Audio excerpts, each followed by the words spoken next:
Perkenalkan, nama saya Jafar Nekal Faruk dari kelas 11 Amar. Kenalkan, saya Masuk Pengawas dari kelas 10 Abu Beda. Kenalkan, nama saya Jibril, saya dari kelas 11 Jafar. Kenalin, nama saya Muhammad El Jibri Magna. Lalu manggil saya dari SMA ITM Karyumi, Pak.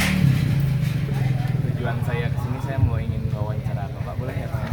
Bisa lihat di surat pengantarnya Pak. Bapak boleh tahu atas dari siapa? Sini sebagai pemilik. Sebagai pemilih sama Bapak Dani. Bapak Dani. Sebagai Ibu pekerja. Aulia Rahmatunisa Pekerjaan apa Pak? 65. Kalau ini sini sebagai ketua RT. Sebagai ketua RT ya Pak ya? Bapak sebagai pemilih baru atau pemilih lama ini Pak? Udah lama. Teknis menurut Bapak nih dari tahun ke tahun nih, teknis pemilihan tuh kayak gimana sih proses pemilihan? Kayak misalkan dari registrasi sampai akhir. Bapak Warjoyo 476. Teknisnya tergantung dari TPS-nya. Sama biar cepat itu tergantung dari TPS, petugas TPS-nya ya. Kalau dari sananya kan ya urutannya daftar, udah daftar nanti dipanggil sama ketua KPPS. Ibu Kasturo 230. Mungkin baru keluar. Nah itu bagus juga sih. Jadi agak cepat punya apa, perputarannya cepat. Oh, itu tergantung beda tempat ya Pak ya? Iya, itu tergantung tempatnya gimana apa ya dari masuk ke TPS langsung daftar, langsung di checklist nomor daftarnya, kemudian tanda tangan absennya, kehadirannya disesuaikan dengan daftar pemilih. Harapan Bapak untuk bupati atau gubernur yang terpilih itu apa sih Pak? Ya harapannya sih kalau dari bupati sendiri ya sebagai di wilayah ya kita mengharapkan ada imbasnya sebagai pembangunan lingkungan sendiri di sini ya tempatnya.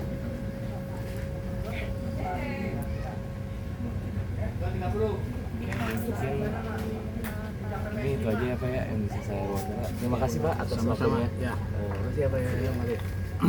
Bismillahirrahmanirrahim. Assalamualaikum warahmatullahi wabarakatuh Bapak. Waalaikumsalam. Kenalin, nama saya Muhammad Edi Bilonega. Ibu Sari Suryani Saya dari sekolah 384. Tariun Karawang Pak. Mohon izin untuk wawancara boleh Pak? Boleh. Suratnya dilihat Pak. Ini boleh tahu nama Bapak siapa Pak? Jafar. Bapak namanya Jafar Pak. Dari pekerjaannya apa Pak? Saya udah pensiun. Oh sudah pensiun Pak. Oke. Menurut Bapak teknis proses pemilihan yang sedang dilakukan itu bagaimana Pak? Biasa aja. Ini kayak registrasi kayak gini. Itu menurut Bapak prosesnya gimana Pak? Prosesnya Pak, proses pemilihannya. Ya pertama kali kan daftar dulu, Oke, daftar di data. di data. Setelah itu ya nunggu Tunggu. nunggu apa namanya? Dipanggil. Nunggu dipanggil. Oke. Terus dipanggil diapain Pak? Dipanggil dia Pak. Iya dicoblos, dipilih, Oke, abis dicoblos nggak habis itu? Kan di kotak suara abis dicoblos. dimasukin. Dimasukin. Ke mana? Kemana? Ya kotak suara. Kotak suara. Oh. Habis kotak suara ngapain Pak? Habis dari kotak suara ngapain? Habis kotak suara, ya dia nunggu. Dia nunggu. Nunggu perhitungan kan? Oh. Oh, berarti abis kotak suara boleh langsung pulang Pak? Boleh langsung pulang? Boleh. Boleh. Atau iya kan? Masa nyemblus kan udah selesai. Berarti Bapak ini sebagai pemilih baru atau pemilih lama Pak? Saya pemilih lama. Pemilih lama. Oh, udah dari tahun kapan Pak? Kalau boleh tahu. Ya sejak lulus sekolah. Sejak lulus sekolah. Oh, suasananya dibandingkan apa pemilihan sebelumnya, pemilihan ini gimana sih suasananya? Suasananya itu biasa aja. Biasa-biasa aja. Tapi bener kan? Ayo. Kan real. Iya, iya. Masuk saya mau bong itu rame-rame ya enggak kan? Iya. Ya. Terus harapan Bapak untuk bupati atau gubernur terpilih itu apa, Pak? Apa? Harapan Bapak untuk gubernur atau bupati yang terpilih? Maksudnya Harapan Bapak misalkan bupati A. Oh, yang harapannya apa, Pak? ya harapannya ya semakin maju ya kan? Semakin adil sama rakyatnya. Banyak pembangunan yang itu banyak pembangunan lah. Ya. Biar maju rakyatnya. Oke. Itu aja, Pak. Ya, oke. Ini saya Pak ya, terima kasih atas waktunya Pak. Udah gitu aja wawancaranya. Ya, Terima kasih ya Pak. ya. Bismillahirrahmanirrahim. Assalamualaikum warahmatullahi wabarakatuh Pak. Pertama kenalin nama saya Muhammad El Jibril Wadana. Saya bisa dipanggil Jibril. Apa namanya? Saya dari Dekan berdua dari SMA Ijazah Ilmu. Di sini apa buat apa namanya? Wawancara Bapak. Kita waktunya. Iya.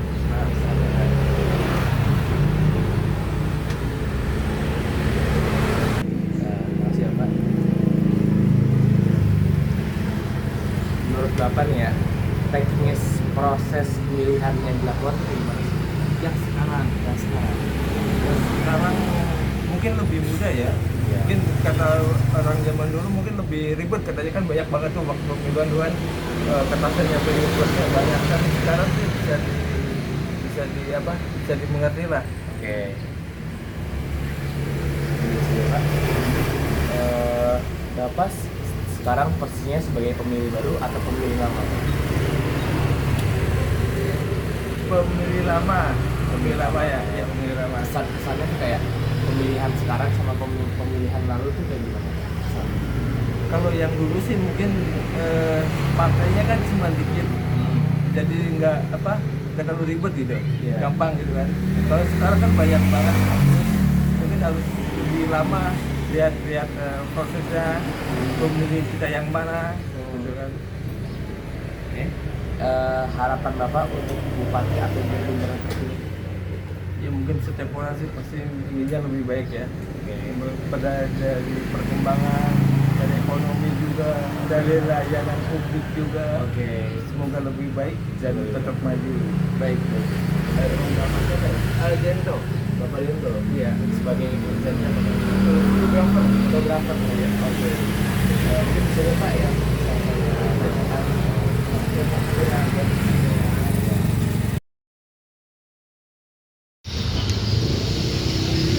Pemilu pilkada yang sedang terjadi kali ini merupakan penerapan dari sila keempat Pancasila yang bunyinya kerakyatan yang dipimpin oleh hikmat kebijaksanaan dalam permusyawaratan perwakilan. Pemilu adalah mekanisme yang memungkinkan rakyat untuk memilih calon-calon pemimpin dan wakil-wakilnya untuk memimpin daerah tersebut. Dalam konteks Pancasila, pemilihan umum merupakan aplikasi konkret dari ajaran bahwa kebijaksanaan dan musyawarah merupakan landasan dalam membentuk suatu pemerintahan.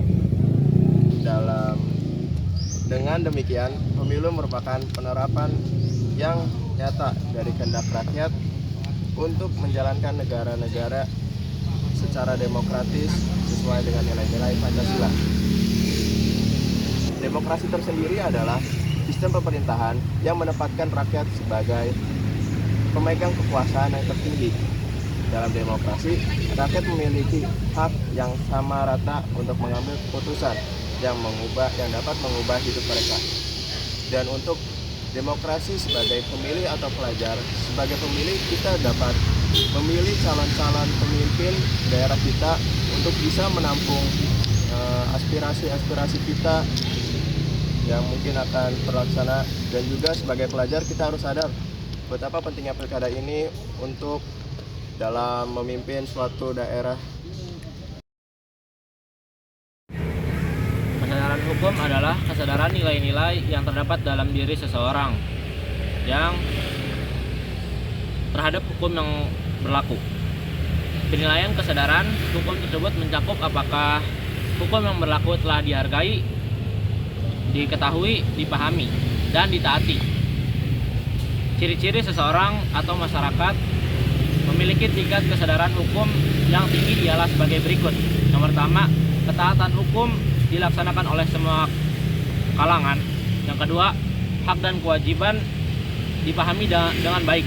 Yang ketiga, rendahnya tingkat pelanggaran hukum. Yang keempat, tingginya kepercayaan rakyat terhadap aparat penegak hukum. Yang kelima, penegakan hukum dilakukan tanpa diskriminasi.